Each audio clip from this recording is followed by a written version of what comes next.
சந்தோஷமான மாதம் அது ரபியுல் அவ்வல் மாதம். சந்தோஷம் பூத்திடும் மாதம் நம் நபிகள் பிறந்த மாதம்.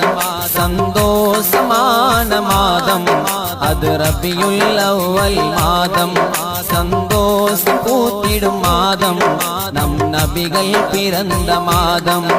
உல்லாசமான மாதம் நம் உத்தமர் பிறந்த